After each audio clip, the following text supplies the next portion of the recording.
Bon, le Big Wish me fait trop envie.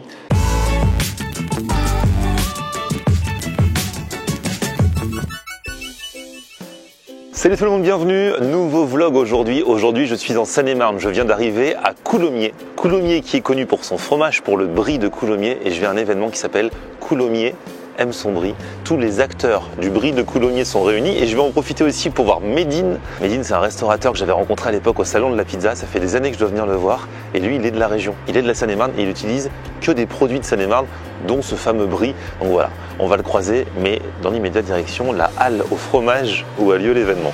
J'adore le nom déjà, la halle au fromage, ça me met en appétit. Donc ici on est à Coulommiers, donc la spécialité c'est le brie de Coulommiers. Oui. C'est quoi la différence avec le brie de Meaux? Alors, la taille. Déjà, tout de suite, c'est la taille. D'accord. D'accord. Attention, quand on dit Coulommiers ou Meaux, c'est pas le lieu où on le fabrique, mais le lieu où on le vend.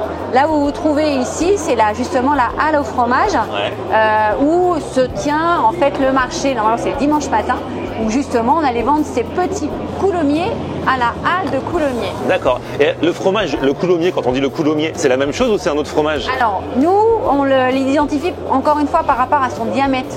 Le coulommiers, c'est un fromage que vous allez acheter complet. Ouais. Et le brie de Coulommiers, c'est un fromage qu'on va vous proposer à la part, au quart. Voilà, d'accord. Okay. Et alors, en dehors de la taille, par rapport au brie de Meaux? Le goût va changer. On va avoir sur le coulommiers, on a des fromages un petit peu plus note de crème, un peu plus lactique pour le coulommiers. Et pour le brie de Meaux, ça sera un fromage un peu plus beurré. Beurre noisette. Ok. Le ton est donné, la fanfare est remplie. En plus avec ma chanson préférée. Dans les yeux d'Émilie. Il y a plein de confréries qui sont réunies. Déjà, les confréries des différents types de brie dans le brie de Meaux. Mais bien sûr, la star du jour, la confrérie du brie de Coulommiers. Bonjour, vous êtes la confrérie du brie de Meaux? Voilà, c'est ça. Vous êtes les plus beaux, franchement, vous êtes beaux. Hein. Vous avez un brie de Meaux sur la tête? Non, c'est un chapeau. C'est un chapeau? Ah, c'est pas un vrai brie? C'est un couvre-chef. J'allais croquer dedans, vous avez raison de me le dire. Faut pas. Du coup, je défile avec les confrères, c'est cool. Ça permet de visiter un petit peu Coulommiers. Là, on passe devant un traiteur, il propose des niflettes au brie. Regardez ça c'est pâté en croûte au brie, millefeuille au brie, tatin au brie. Vous savez ce que c'est la niflette? Il y a écrit niflette au brie. Je sais pas. Ah, vous savez pas non plus? Personne ne sait. Ça doit être une spécialité d'ici alors. Merci. Alors, les niflettes à la base c'est un gâteau spécialisé, enfin c'est que de la région en fait, et c'est donc une paille feuilletée, un tout petit gâteau comme ça, et dedans vous avez une crème à la fleur d'oranger, comme un petit flan, ça vous fait un petit flan en fait tout plat. Et là ils ont remplacé certainement la garniture par du brie, voilà. La crème à la fleur d'oranger ils ont dû remplacer. Ah ouais. Oui, c'est la fête du brie. Bah oui, Voilà, comme là regardez, ils font une tatin au brie aussi. La niflette, du coup à la base c'est vraiment de la région, c'est vraiment local. Alors c'est Provins, donc la ville de Provins, un peu plus dans le sud d'ici, à 30 minutes à peu près. Et c'est de base, c'est voilà, et on l'a qu'à la Toussaint. Normalement, là il a sorti un peu plus tôt quand il y a des grands événements. Mais oui, sinon c'est vraiment à la Toussaint, on l'a sur à peu près 2-3 semaines, et après ça disparaît et ça revient tous les ans. Comme la galette des rois. Voilà. Je sors d'une grosse enquête sur la niflette et maintenant je vais retrouver mon ami Medine, mon ami pizzaiolo qui utilise plein de produits de la région de Seine-et-Marne. Et regardez, quand il y a du brie, il n'est jamais loin. À côté. Medine. Il y a du brie à Medine. Bah ouais, c'est ça. Medine, comment tu vas? Ça va et toi? Bah ouais, plaisir de te voir. Mais grave, là on est vraiment dans ta patrie, dans ton terre-terre. Exactement, moi je suis coulommirien, ça fait une dizaine d'années que je suis là. Et ça fait plaisir de te revoir ici au Festival du Brie. Voilà, on va passer Parce un bon qu'il faut moment. raconter, c'est qu'on s'est croisés une fois à l'époque au salon de la pizza. Voilà, c'est ça, au championnat de France. Et tu m'avais offert du brie. Exactement. Et depuis, quand on se parle sur Instagram, ça fait quoi, 4 ans?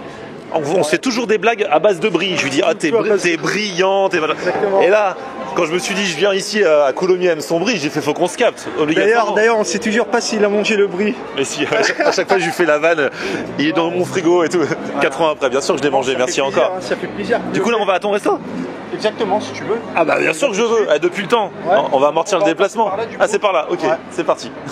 Donc là, en fait, à Coulommiers, on est en train de tout faire pour mettre en valeur le brie. Parce que le brie, il faut savoir qu'il n'est pas encore AOP, il n'est pas reconnu. Ouais. Exactement. Donc le brie de Coulommiers, on peut le fabriquer en Normandie comme on peut le fabriquer dans les Vosges. Ouais. Donc là, la ville de Coulommiers, c'est super bien ce qu'ils sont en train de faire. Ils sont en train de le mettre en valeur. Et surtout que c'est un super bon fromage. Bah oui. Voilà. Donc là, Fontenay-Trésigny, c'est là où on va. Donc c'est vraiment le centre de la Seine-et-Marne, Voilà, c'est ça? On est à 5 minutes du centre de la Seine-et-Marne.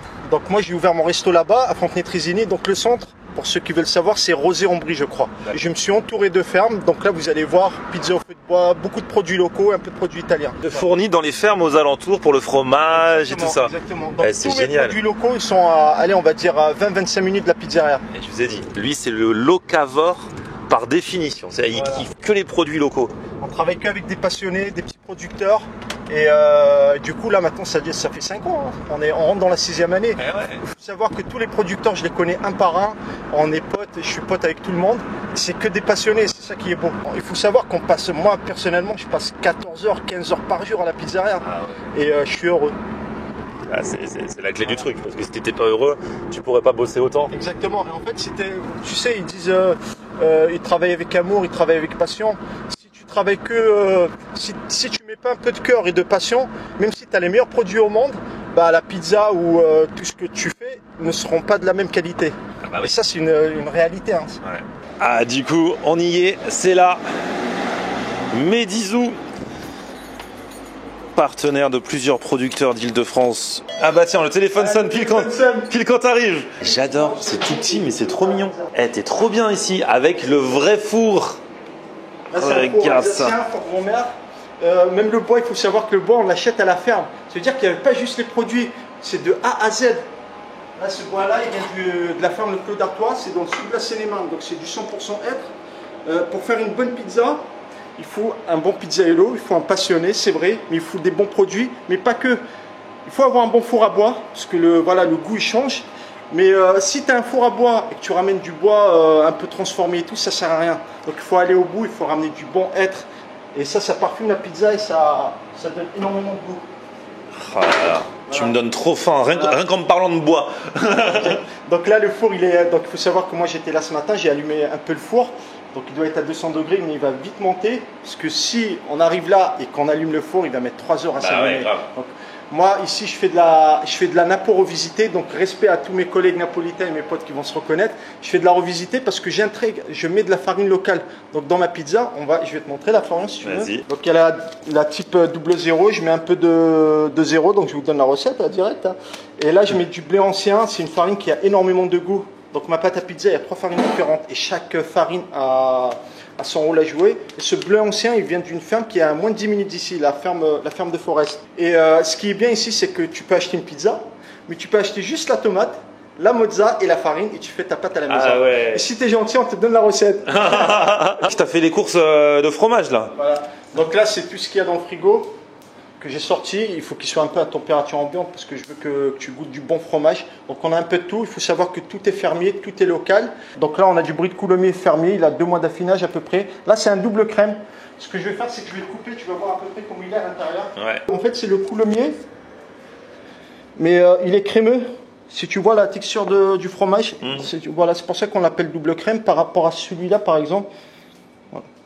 Donc là, il a 2 mois d'affinage. Il faut savoir que les producteurs avec qui je travaille, ils me l'affinent exactement comme moi je veux. Donc là, il a à peu près 2 mois. Moi, comme je le fais fondre, enfin, je le fais cuire au four, et le four, il est à 400 degrés. Il faut savoir que ce four, il monte à 400-500 degrés. La pizza, elle met 1 minute à cuire, 1 minute 30 maximum. Si on ramène du fromage hyper affiné et tout, il va être ultra coulant. Et sur la pizza, bah, ça va couler sur la boîte. Et en sachant que nous, on fait beaucoup de emporter. Donc, c'est de la tome. C'est de la tome locale, c'est de la tome de Coulommiers qui est en bio, fermier aussi. Donc la tome, elle vient pas que de savon, on fait aussi de la tome aussi, nous ici. Voilà, ça c'est des palais frais. Comme les crottins de chèvre. Ah oui, voilà, c'est du chèvre. C'est du lait de vache. Non, c'est du lait de vache. Ah bon? Voilà. Est-ce qu'on dirait trop des crottins de chèvre? Exactement, ils sont à peu près pareils, mais c'est du lait de vache. Donc c'est des crottins que je fais, des fois moi quand je fais les burgers, je fais les burgers par période. Je les fais pas tout le temps, je fais des partenariats avec des grands chefs. Donc là, tu as un palais frais occitan, un peu épicé, poivron et tout. Là, tu as un palais au curry, donc il est ultra épicé, hein. Par contre il y a du goût. Et là tu as un palais au poivre, et j'ai un palais frais aussi naturel, mais je sais pas où il est. Tu lui montres un fromage, tu lui montres un champ de basique, ou tu lui montres un pot de crème fraîche, il a des cœurs dans les yeux, quoi. Exactement, c'est un métier de passionné, et c'est important de savoir d'où vient le produit, et que les clients, en fait c'est important que les gens sachent ce qu'ils mangent, c'est pas juste tu viens, tu prends une pizza, tu rentres chez toi. C'est de la nourriture, c'est la santé qui rentre en jeu en fait, et il faut que les gens, c'est important de savoir d'où viennent les produits et de mettre en valeur les gens avec qui on travaille. On a de la crème fraîche, c'est de la crème crue locale, Donc tous les produits là dont je parle, je vais les utiliser tout de suite et tu vas voir, tu vas goûter tout ça. Bon allez, on s'y met, on passe en cuisine. Enfin, c'est Medine qui passe en cuisine. Hein. Là, tu fais le pain, c'est ça? Donc c'est la pâte à pizza, hein. C'est la pâte à pizza avec les 3 farines, le blé ancien, la 00 et tout. On va le faire cuire au four. Et à la sortie du four, en fait, on va le garnir de crème crue mélangée à de la ricotta. On va mettre un peu de mâche, un peu de salade. On va mettre des pignons de pain pour le croquant. Et un peu de fromage, le palais frit qu'on a vu tout à l'heure. Donc les 3 palais au poivre, au curry et l'occitan. Donc c'est une belle entrée ça. Voilà. Avant d'attaquer l'entrée, on va faire le Big Dwitch. On vient de faire sortir le pain du four, pas le four du... le four du pain. On a essayé le four du pain, mais il y en a qui ont essayé, ils ont eu des problèmes. C'est trop lourd. Stracciatella. Voilà. Là, il y a un mélange de stracciatella avec de la crème crue. Voilà. Moi, j'aime bien mettre une bonne dose. Donc là, ça va être costaud, hein. C'est le fameux Big Witch dont on a parlé tout à l'heure. On a du pastrami de bœuf, voilà, que je tranche moi-même, hein. La machine elle est ici. On va en mettre même beaucoup. Si vous voyez comment elle est persillée et tout, c'est de la Bressaola Black Angus. C'est du bœuf pareil, que je tranche minute. Il faut savoir que la charcuterie, il faut vraiment la trancher juste avant qu'on la mange. Sinon ça sèche. Voilà, exactement. On va mettre pareil les olives de Kalamata, un peu de tomate cerise, pardon, confite. Stracciatella. Voilà, la stracciatella. Donc il faut savoir que les produits ils viennent d'Italie directement une fois par semaine, donc chaque mercredi.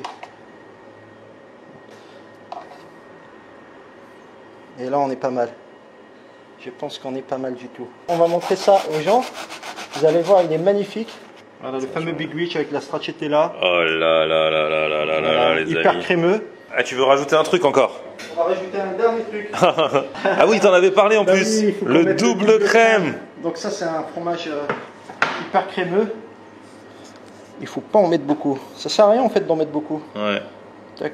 Comme il y a déjà de la stracciatella sur le Big Witch, la stracciatella elle est pas d'accord, mais on va en mettre quand même. Ça lui fait de la concurrence. Voilà. Ah, c'est beau. Donc en gros c'est un mix de produits italiens, de super bons produits italiens avec des produits locaux. Et moi je m'éclate, je m'amuse avec tout ça. Je crois que je vais m'éclater aussi dans un instant. Allez, chaud devant. Voilà. Oh là là là là. Là il y a la petite entrée. Et après il va faire une pizza. Regardez-moi comment elle est bien présentée cette petite entrée avec que des bons produits. Le pain qui a l'air divin. Bon bah à la vôtre. Hein. Ah, j'ai attaqué directement avec celui au curry. Ah, c'est trop bon, ça a le vrai goût de curry. Hein. Et avec le pain, la petite tomate dessus là, la mâche, on est trop bien. Il est bon le curry, hein, c'est surprenant mais c'est magnifique. Ça change du chèvre, c'est le même délire, sauf que c'est avec du fromage, c'est avec du lait de vache. Bon, le Big Wish me fait trop envie. Encore plus là depuis qu'il a rajouté le fromage là, double crème qui dépasse. Non seulement ça va donner du goût, mais aussi de la texture. Parce que la stracciatella c'est super bon, mais quand tu as la texture du fromage qui va avec, ça pousse les bonnes charcuteries là. Et là il y a de la bouchée parfaite de fou. Hein. Et du coup les Big Wish, tu en as plusieurs recettes ou c'est... Là pour l'instant on n'a qu'une recette. D'accord. On met de la Bressaola et du pastrami. Ouais, c'est bien dosé. Hein. Entre la charcuterie, le fromage, un bon équilibre, les petites tomates cerises. Et puis le pain là. La pizza Seine-et-Marnaise qui est faite que avec des produits du coin. Exactement. Bon, il y a la mozza qui vient directement de Naples. Là, on a du brie de coulommiers fermier bio. On a du saucisson local, c'est du saucisson fermier, donc c'est ça. Donc du coup, faut la plier. Hein. C'est comme ça qu'on fait, Medine. Hein. Voilà, il faut la plier. Regarde ça, avec le morceau de brie à l'intérieur là. Ah, c'est parfumé de ouf. Avec l'huile d'olive. Là, j'ai même pas pris un gros morceau de brie, je le sens direct. Ah, c'est trop bon. Bon, elle est robuste, hein, la Seine-et-Marnaise. Hein. Mais quel plaisir. Le brie de coulommiers, ça le fait là-dedans. Il faut savoir une chose, c'est que le saucisson est fabriqué par les parents de ceux qui font le brie. Ah ouais. Donc il y a Camille Nicolas qui fabrique le brie à Provins et le saucisson qui vient de Seine-et-Marne aussi, c'est leurs parents. Ah, c'est une pizza familiale. Voilà, c'est une pizza familiale. Non, elle est magnifique. Elle est ultra légère, on ne dirait pas, hein, mais elle est ultra légère. On dirait pas. Hein. Mais elle est trop bonne. Voilà. Oh là là. Et on hydrate, la pâte elle est ultra hydratée, donc normalement ça passe. Donc je savais même pas, moi je suis de Coulommiers, je savais même pas qu'il y avait des producteurs de noisettes. Donc là on a de la noisette, on fait une crème de noisette et tu sens le praliné en fait. Quand tu manges un bon Paris-Brest chez Monsieur Philippe Contettini par exemple, et bah tu retrouves les mêmes goûts ici. Donc moi j'utilise ça pour faire des desserts. Ah là, attention, le dessert avec ta crème de noisette que tu nous as montré tout à l'heure. Exactement. Donc là il y a deux sortes. Hein. Il y a le praliné noisette et il y a le chocolat intense.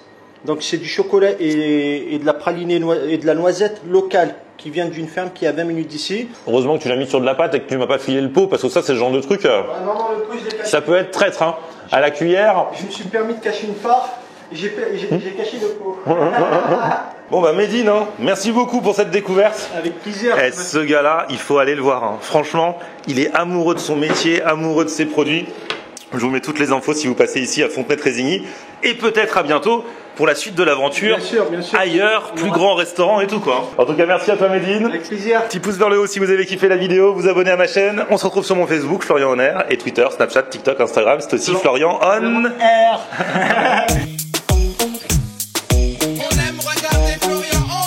Ok. On aime regarder Florian On Air. On aime regarder Florian On Air. Alors tu dis quoi Florian?